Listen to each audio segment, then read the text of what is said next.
Amém, querido? Glória a Deus. Pode se sentar agora. A primeira coisa que nós temos que entender é que Deus, Ele tem um plano. Um plano. Deus tem um plano, um propósito. E esse plano, querido, de Deus, ele não vai ser feito sem a igreja. Deus não vai realizar nenhum plano na terra sem a igreja. Então, quando Jesus ele subiu ao céu, antes dele subir, ele falou assim: é-me dado todo o poder no céu e na terra. É-me dado todo o poder. Vão pelo mundo inteiro, ensinando-as a guardar tudo que eu vos tenho ensinado, batizando eles em nome do Pai, do Filho e do Espírito Santo. O apóstolo João diz que assim, capítulo 1 de João, versículo 12: mas todos quanto receberam, Deus deu o poder para serem feitos filhos de Deus. E aí, querido, nós vemos o apóstolo Pedro falando lá no capítulo 2, ele falando assim: desejai-vos ardentemente como crianças recém-nascidas, o puro leite espiritual, que é a palavra de Deus, para que vocês vão crescendo, até que alcance a estatura do varão perfeito, que é Jesus. Diga comigo assim: a intenção de Deus é que a igreja vá crescendo até alcançar a estatura perfeita de Jesus. Amém, querido? Então, olha bem, Deus quer que o plano de Deus é a igreja, e a igreja para Deus, primeira coisa, é uma família. Aí Pedro fala assim: vós sois geração eleita. O que é uma geração? Uma geração, querido, é quando você nasce e é um ciclo da tua vida. Eu tenho a minha geração. Tem a geração, né? A Carmen é da minha geração. A Raque, né? Desculpa, tá? Ela é de outra geração. Ela é da geração dos meus filhos, né? O Cassiano e a Fran, geração dos meus filhos. Né? Graças a Deus o Edson também já é da minha geração, mas olha bem, outros, né, são geração dos meus filhos, e outros já são geração dos meus netos. E você também pode falar: eu sou da geração dos netos do meu pastor, eu sou da geração dos filhos do meu pastor. Por quê? Porque é uma geração, uma geração. Então olha bem, vós sois nação santa, vós sois gerações eleitas, nós somos uma. Então olha bem, todo aquele que passa a ser de Jesus, a geração dele é eleita. Ele é um eleito de Deus. Aí olha bem, Abraão foi chamado para ser pai de multidões. Aí Abraão gera Isaac. Isaac gera Jacó. Jacó gera 12 filhos. Nasce 12 tribos. Glória a Deus. Diga comigo: glória a Deus. Olha bem, então, em Abraão, Deus criou gerações. Preste bem atenção, é tudo profético. Abraão também gerou um filho que não era promessa de Deus. Diga comigo: não era promessa de Deus. Era vontade humana, era o desejo humano, era a vontade da carne. Ele gerou Ismael. Ismael também teve 12 tribos. Foi 12, né? E formou-se uma geração de Abraão, mas não era a geração eleita, porque o escolhido era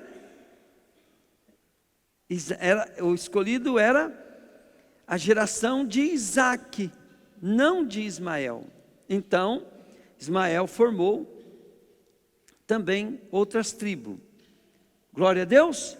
Então vamos lá, gente, olha bem, o que eu quero que vocês entendam. Eu não estou aqui para falar da Bíblia disso aí, eu quero dizer o seguinte para vocês: a igreja é uma família, que se torna uma tribo, que se torna uma nação.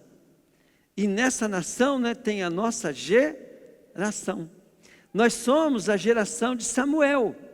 Nós somos a geração do arrebatamento. Nós somos a geração do último avivamento. Nós somos a geração, querido, entende?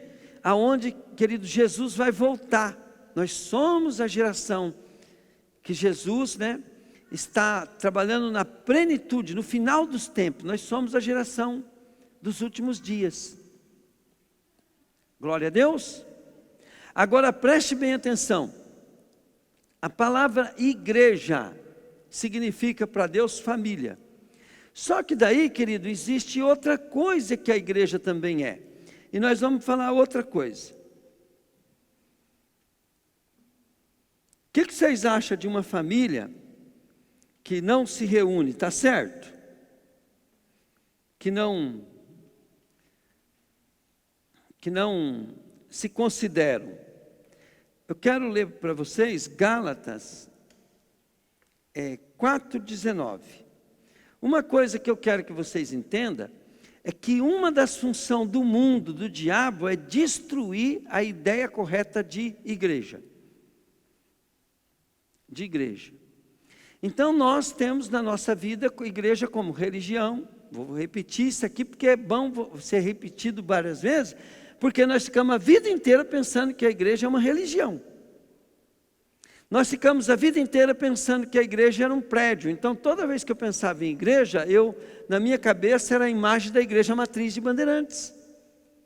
E quando eu pensava numa igreja crente, vinha na minha cabeça a igreja Congregação Cristã, que era a igreja que a minha mãe ia, e depois a metodista. A metodista sempre foi uma igreja que ficava vindo na minha cabeça, porque os meus professores, né, era doido para me levaram até meio na marra uma vez, na igreja lá, e eu, né, entrei lá para cumprir o propósito, mas puxei o carro. Não gostava de crente, então a igreja de crente eu tinha o prédio como igreja. Depois eu fui descobrindo, né, daí eu fui vendo que as igrejas eram diferentes uma da outra, cada uma tinha costume, então comecei a ver a igreja como religião, né, falar religião do fulano, religião do Bertano, religião... E igreja não, igreja na Bíblia não é nada disso, tá? Mas a Bíblia diz que a igreja é a família de Deus, é a reunião dos santos. Aí quando a gente vai no cerne da igreja, diga comigo, no cerne da igreja. A igreja, querido, é para sair fora do sistema. Entende? O que é sistema? O mundo. Então o mundo tem um sistema. Vocês viram que o Bolsonaro, ele quis sair um pouquinho do sistema, o que deu? Não dá, querido. Porque o mundo jasnou maligno. Então o que acontece? O mundo tem um sistema. Mesmo que fosse o Bolsonaro que fosse presidente, ele estaria no sistema do maligno também. Esquece política. Política não pode fazer parte da igreja do coração. Nós fazemos a nossa parte, né? Mas não podemos, por isso, entende? Na igreja como uma maneira de achar que porque... Não, querido, não existe. É sistema de Satanás. O mundo jaz no maligno. E Deus deixa por quê? Porque é assim que é. Entende? A igreja, quando você nasce como filho de Deus, você deixa de ser cidadão do mundo e passa a ser cidadão do céu. Você deixa de ser filho de um pai terreno e passa a ser filho de Deus. Você tem que ser gerado de novo em Cristo Jesus. Jesus é aquele que vai nos gerar. Pegaram? Então nós não temos que ter divisão em nós, porque nós somos unidos em Cristo. Se começar, vamos supor assim que você é um direita extrema, mas é da igreja. Vem um esquerdista de extrema aqui. Você é da igreja. Você como igreja, querido, você tem que parar com isso, porque é igual agora, ó, se encher de homossexual aqui, nós vamos ter que amar eles. Nós vamos aceitar o homossexualismo? Não, mas quem somos nós para transformar as pessoas? Nós vamos amar eles, vamos pregar sobre eles. E se eles não quiserem aceitar a igreja, ele falou, nós só não vai virar homossexual, né, gente? Nós vamos ter o nosso posicionamento, mas vamos amar eles. Quem vai converter é o Espírito Santo. Pegaram, gente? Então, igreja, você não negocia. Igreja é um posicionamento. E aí nós temos então, aqui em Gálatas, olha bem, 4,19, diz assim, meus queridos filhos, estou sofrendo por vocês como uma mulher que tem dores de parto. E continuarei sofrendo até que Cristo esteja vivendo em vocês. Na outra versão fala assim, até que Cristo seja gerado de novo em vocês. Então o que acontece? A igreja o que nós vivemos que de desvio de igreja, sempre teve. Então a igreja de Gálatas estava saindo da igreja verdadeira, do costume verdadeiro da igreja, e começando a pregar, querido, religiosidade de novo. Eles estavam falando que agora eles tinham que viver de acordo com a Torá e tal, e estavam colocando isso mais importante do que a fé salvadora em Jesus, a graça tal, né? E aí Paulo falou assim, gente, olha bem, eu tô de novo sofrendo dores de parto, porque eu vou ter que recriar vocês, dar a luz de novo para vocês, para poder Cristo ser gerado de novo em vocês, porque vocês desviaram. E assim, querido, nós como igreja hoje estamos desviados. Nós estamos desviados, é o que eu falei. Você acha igual aquele cara, né, que ficou lá 15 anos na ilha e começou a entender o que é a igreja na Bíblia e estudou, aí ele viu que a igreja era a coisa mais maravilhosa, que a igreja era o corpo de Cristo na terra, era a noiva de Jesus na terra, ela tinha todo o poder na terra, ela tinha toda a autoridade na terra. O cara ficou doido para conhecer a igreja. Depois de 15 anos ele foi resgatado, entrou na igreja e viu as carreiras de banco, um cara pregando, ministério de louvor. Não tem nada a ver com igreja. Agora preste bem atenção. Se nós somos os filhos de Deus, a reunião dos filhos de Deus, legal, né? Nós temos uma igreja, nós temos um prédio, você está sentado aqui, né? Nós estamos bem organizados. Mas não é isso que é igreja. Na Bíblia não tem disso. Na Bíblia eles se reuniam em casa. Na Bíblia eles se reuniam na praça, e se perseguiam eles corriam, mas davam um jeitinho e se reuniam para orar junto. O Juarez ligou para mim, né? E nós falando assim, aí eu falei para ele que eu estava ministrando sobre igreja. Ele falou, irmão, igreja é isso mesmo. Aí eu conversei para ele mais ou menos, está ensinando. Ele falou, a igreja é isso mesmo.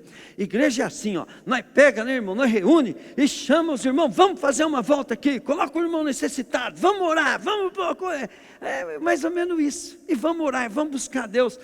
Igreja é o que nós fazíamos, né, Ana Paula? Lá em casa, na loja, no começo.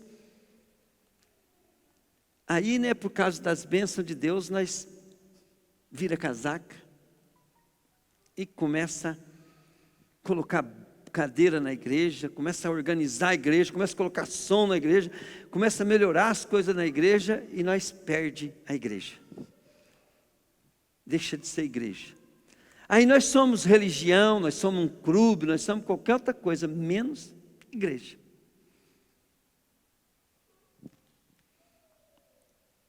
Entenderam? A igreja, quando ela começa a ser organizada, tem que tomar muito cuidado. Agora, olha bem, o apóstolo Paulo, ele vai ensinar a igreja na reunião. Diga comigo, na reunião. Igual o Juarez falou ali, nós estamos reunidos, nós fazemos volta e um ora pelo outro, coloca o irmão no meio e vamos orar, e pá, e tal, pá, e vai buscar Deus, um ora em língua, um profetiza e tal, e pá. Aí o apóstolo Paulo fala assim, primeira coisa, vocês precisam se organizar para ter uma reunião proveitosa. Diga comigo, uma reunião proveitosa. tem que produzir, tem que cumprir propósito, tem que ser edificante a reunião. Então nós não pode fazer dessa igreja, tem essa liberdade, uma coisa, porque daí não leva a lugar nenhum, né, irmã? Nós não leva a lugar nenhum, então tem que ser. Tá. Mas o apóstolo Paulo ensina a profetizar, ensina o que deve orar em língua, ensina tudo. Mas daí ele chega no lugar, mas eu vou ensinar um caminho para vocês de muito mais excelência. Eu posso falar em línguas, eu posso ter a fé que remove montanha, eu posso ter dom de curar, eu posso dar até minha vida para ser sacrificada por alguém. Mas se eu não tiver amor, não adianta nada. Então, querido, olha bem, primeira coisa que nós temos que fazer é o que Jesus mandou fazer. Falou assim, ó, vós sereis reconhecidos pelo amor que vocês têm um pelo outro. Agora, olha o que o diabo quer. O diabo já criou uma plataforma dentro de nós, uma maneira de pensar, um sistema dentro de nós. E ele usou a família, ele usou o sistema de governo, ele usou tudo que tem na terra, desde pequeno, para você não compreender esse negócio de amor. E criou, querido, para nós o amor é gostar. Para nós o amor é como se fosse paixão. O amor é agradável, né? E agora, pense bem para você ver. Jesus amou o pecador. Ele veio para morrer por quem odiava ele. Ele suportou. E toda vez que Paulo está ensinando que nós devemos amar o irmão, ele usa de exemplo o amor de Jesus que suportou sofrimento, humilhação e castigo. E aí, querido, olha bem, a Bíblia também fala assim, né? Vamos lá. Que Jesus amou a igreja. Ó, Efésios 5. Põe lá para mim, filho. 21, 22. Se eu não me engano é Efésios. Vamos lá. Esposa, obedeça seu marido como você obedece ao Senhor. Pois o marido tem autoridade sobre a esposa, assim como Cristo tem autoridade sobre a igreja, o próprio Cristo é o Salvador da igreja, que é o seu corpo. Vamos lá. Portanto, assim como a igreja é obediente a Cristo, assim também a esposa deve ser obediente. Marido, amai-vos as vossas mulheres, como também Cristo amou a igreja, e a si mesmo se entregou por ela. Então, olha bem, o que Jesus ele fez? Jesus se entregou. Entende? Ele morreu pela igreja. Então, como é que eu devo amar a igreja? Então, como às vezes quando você vem na igreja, às vezes você pode não gostar de pessoas, você pode ter problema com pessoas. Eu vejo assim, olha bem como é que é a nossa natureza, né? Se você não for bem treinado, teve uma época aqui, não faz muito tempo, nós perdemos alguns membros por causa de criança. Criança. As mães protegem os filhos. Aí os filhos brigam, uma defende a cria dela, o outro defende a cria dela, se ofendem, e começa uma a não gostar do outro, daqui a pouco puxa o carro. Largaram a igreja porque teve um irmão que se meteu com a vida do outro.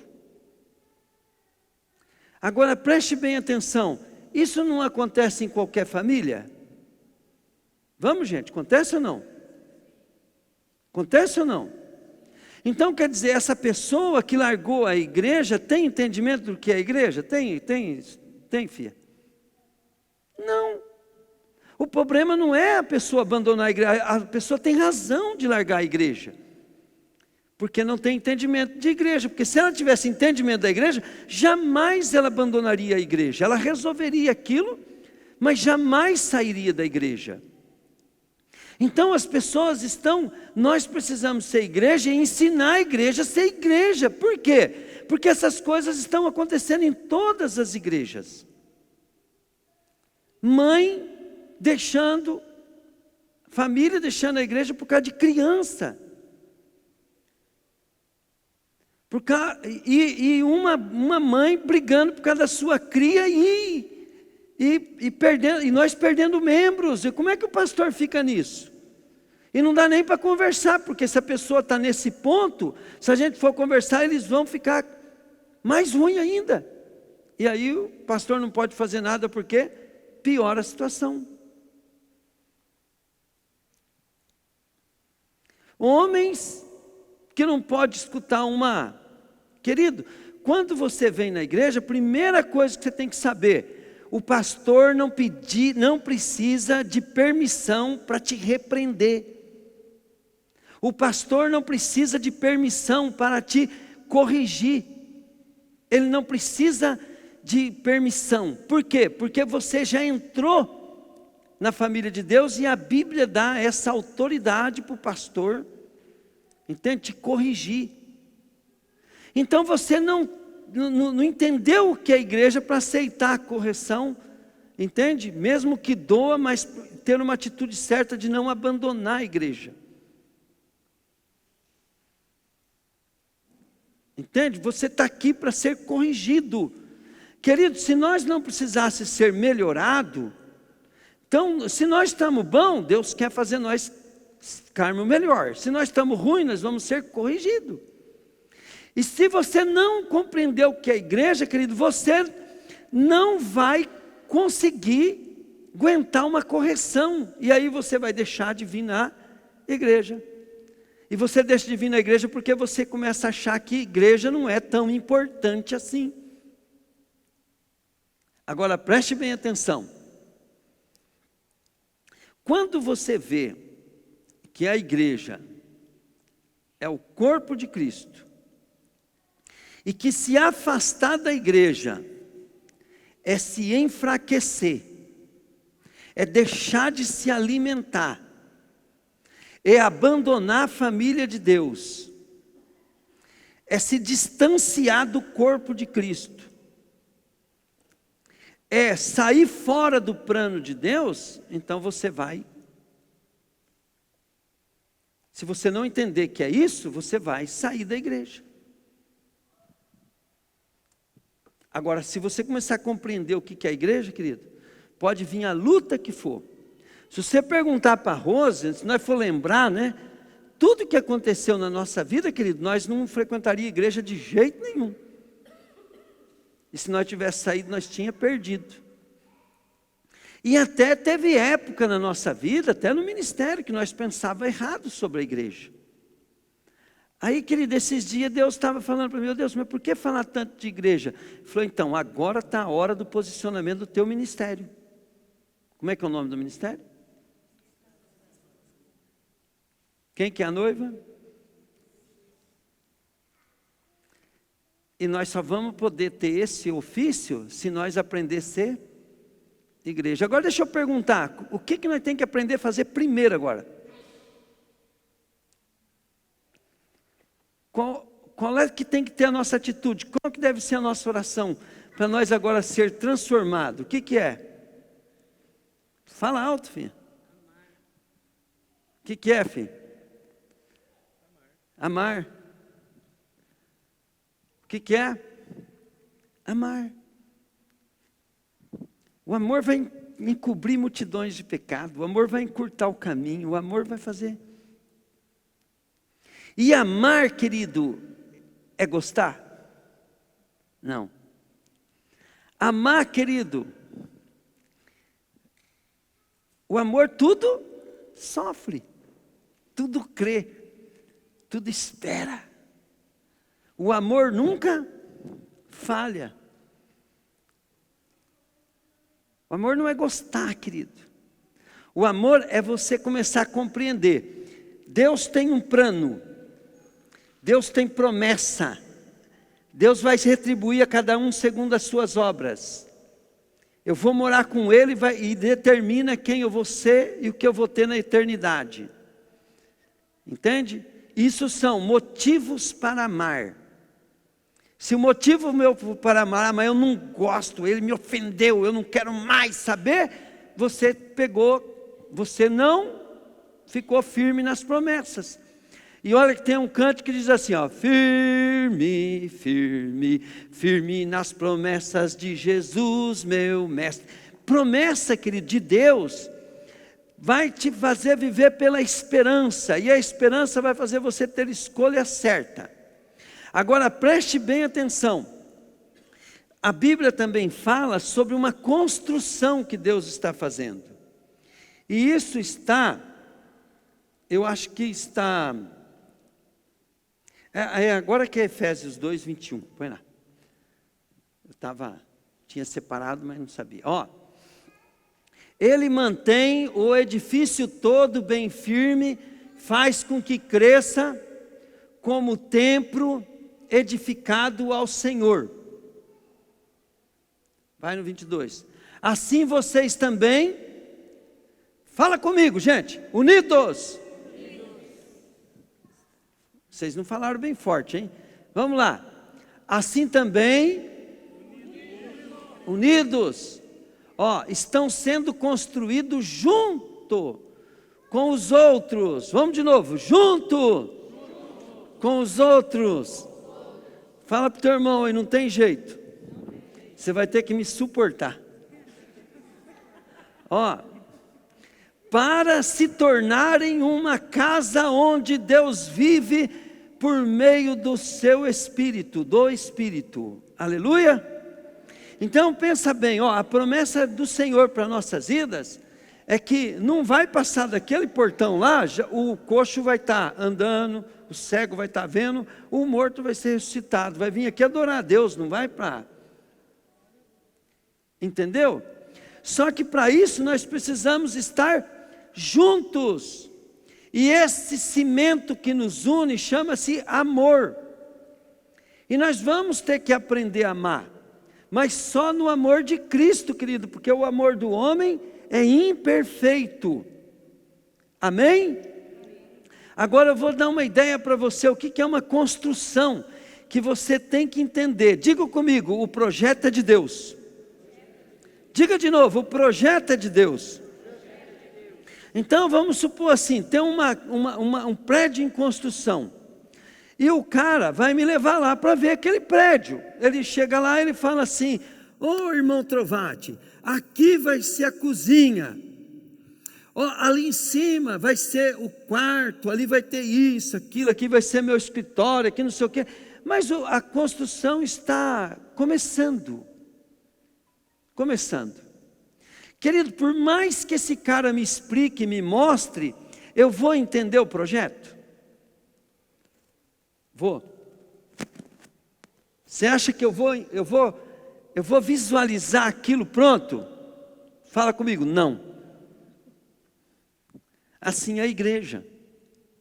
Por mais que você ouça falar que a igreja, o que você tem que entender, o dono do projeto fala que a igreja é maravilhosa. Ela é formosa como a lua e brilhante como o sol.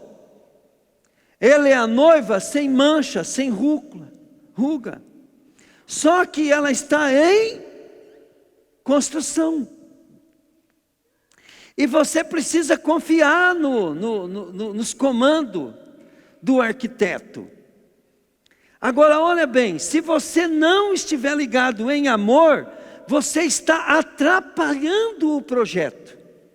Se você não estiver amando a igreja e dando a vida pela igreja como Jesus deu, você está atrapalhando o projeto. Por quê? Porque duas visões é divisão, pensamento é diferente, se torna desunião, coração dividido não vai andar junto.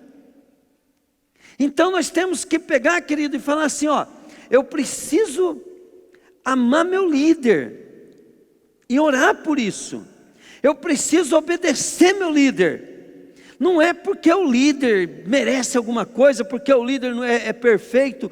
Não, é porque Deus tem um projeto para o teu ministério. Ele tem um projeto para a igreja local. Deus tem um sonho e um plano. E você tinha que ter até medo de ouvir outras pessoas e desviar o teu coração com outras coisas. A não ser, querido, aprender coisas que vai somar, que vai acrescentar aquilo que Deus já determinou para a tua igreja.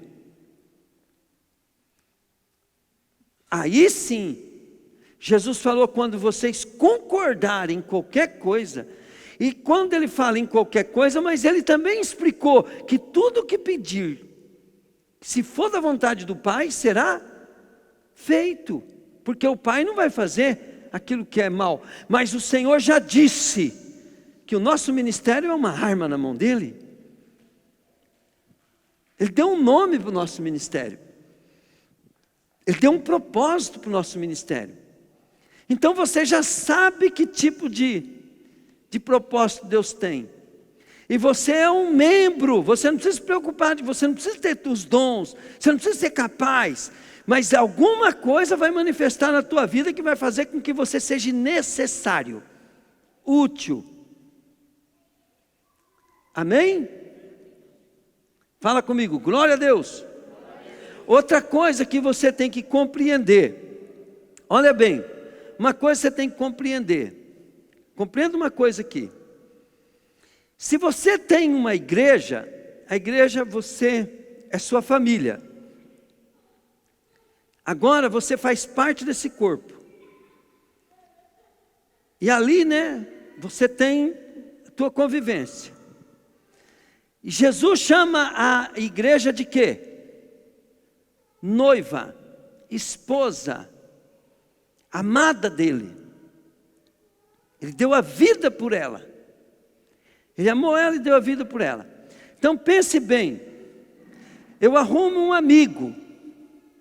Esse amigo fala assim, eu quero ser muito teu amigo, teu companheiro. Mas eu não quero nada com a Rose. Eu não gosto da Rose. Ela nunca vai ser minha amiga.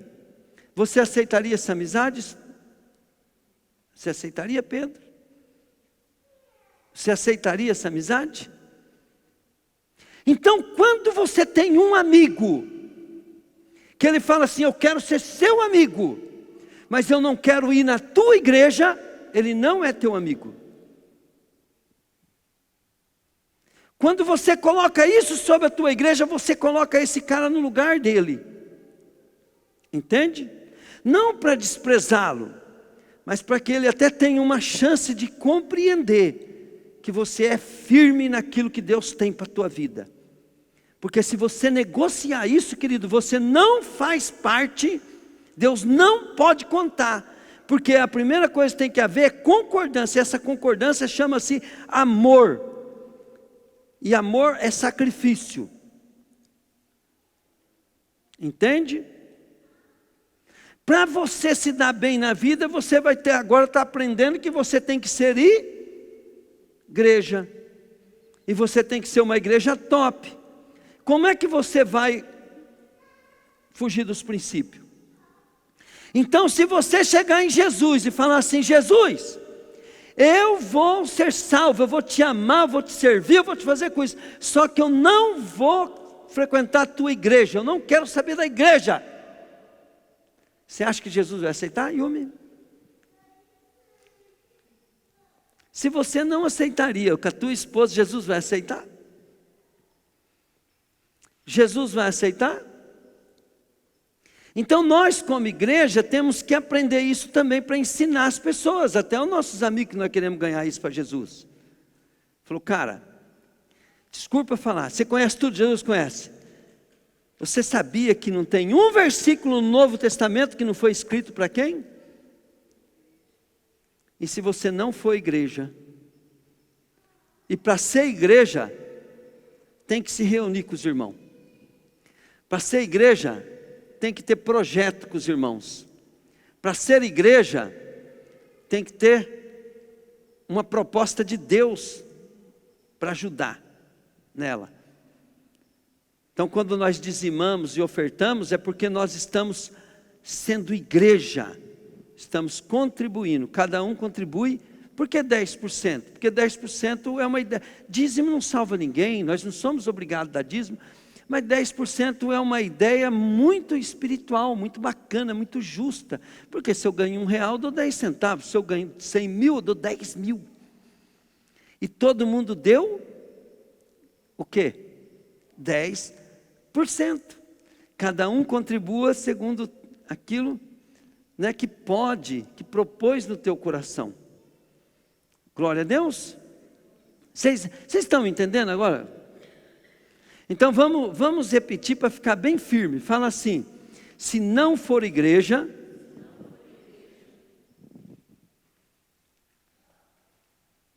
não aceitou Jesus, falei.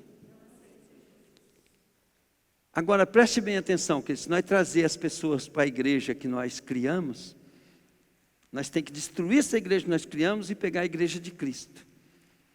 Não adiantou nada. Nós temos que voltar a ser igreja, a verdadeira. Porque até nós está fora dela. Amém? O que você vai fazer agora? Eu gostei da ideia do Juarez, né? Põe essas cadeiras de lado agora, aí, ó, e vamos fazer uma roda aqui, e vamos pôr irmãos necessitados e vamos orar por eles. Vamos endoidar aqui. Glória a Deus. Vamos começar uma semana de doido aqui. Aleluia. Ó, eu vou fazer o seguinte. Eu vou escolher um para nós pôr no meio aqui. O Dorival vai escolher outro. Deem as mãos, mas vamos juntar o mais perto possível. Ó. Chega mais perto possível. Fica mais junto possível, assim, ó. Aí, glória a Deus, aleluia. Fala assim comigo: Jesus, hoje nós queremos quebrar todo engano, toda mentira que foi criada no nosso coração sobre igreja. Satanás, saia da minha vida. Sai da vida dos meus irmãos que não vieram hoje. Em nome de Jesus. Nós somos a igreja. Em nome de Jesus. Amém. Glória a Deus.